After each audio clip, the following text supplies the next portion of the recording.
हमारे चैनल में आपका बहुत बहुत स्वागत है। सभी को मेरा नमस्कार। आज हम सुनेंगे पुत्रदा एकादशी व्रत कथा। श्री युधिष्ठिर कहने लगे कि हे भगवान, मैंने श्रावण माह के कृष्ण पक्ष की कामिका एकादशी का सुविस्तार वर्णन सुना है। अब आप मुझे श्रावण शुक्ल एकादशी का क्या नाम है, व्रत करने की विधि तथा इसका महत्व कृपा करके कहिए। मधुसूदन कहने लगे, इस एकादशी का नाम पुत्रदा एकादशी है। इस एकादशी के दिन व्रत कथा भी सुनी जाती है, तभी व्रत पूर्ण माना जाता है। पुत्रदा एकादशी व्रत करने वाले व्यक्ति को पूजा के बाद श्रावण पुत्रदा एकादशी व्रत की कथा अवश्य सुननी चाहिए। ऐसा करने से व्रत पूर्ण होता है और मनोकामनाएं पूरी होती हैं। अब आप शांतिपूर्वक इसकी कथा सुनिए। इसके सुनने मात्र से ही वाजपेयी यज्ञ का फल मिलता है।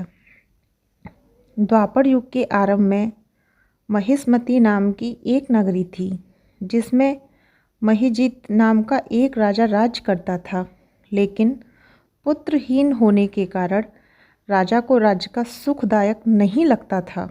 उसका मानना था कि जिसके संतान ना हो, उसके लिए यह लोक और परलोक दोनों ही दुखदायक होते हैं।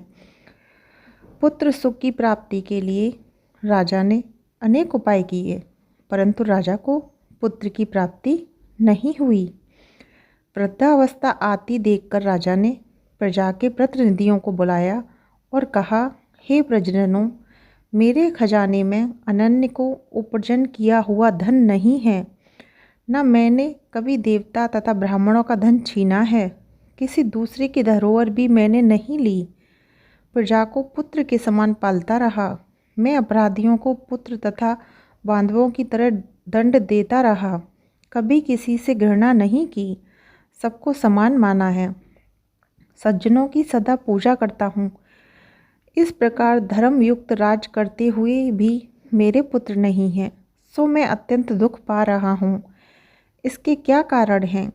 राजा महिजीत की इस बात को विचारने के लिए मंत्री तथा प्रजा के प्रतिनिधि वन को गए।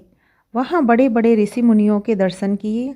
राजा की उत्तम कामना की पूर्ति के लिए किसी श्रेष्ठ तपस्वी मुनि को देखते फिर रहे।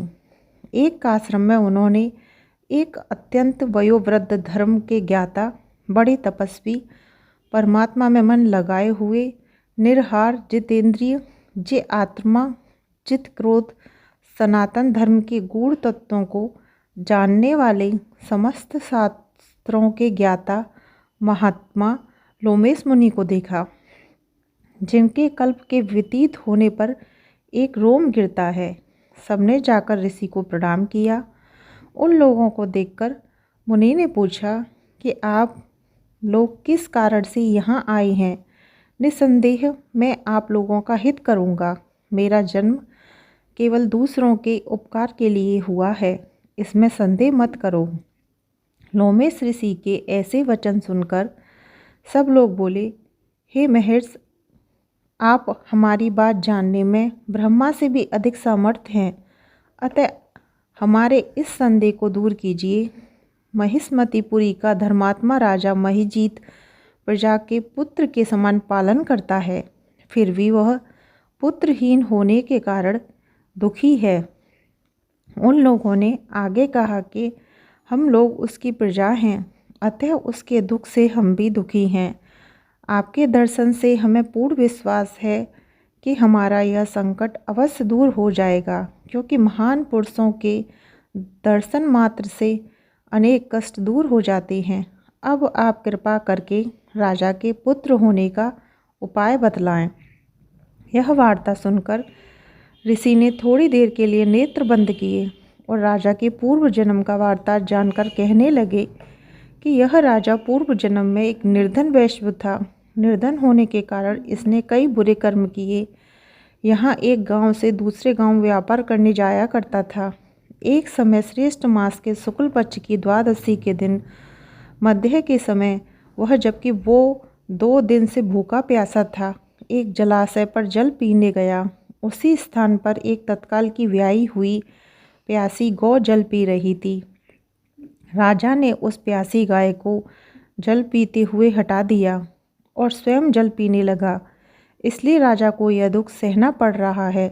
एकादशी के दिन भूखा रहने से वह राजा हुआ और प्यासी गौ को जल पीते हुए हटाने के कारण पुत्र वियोग का दुख सहन करना पड़ रहा है।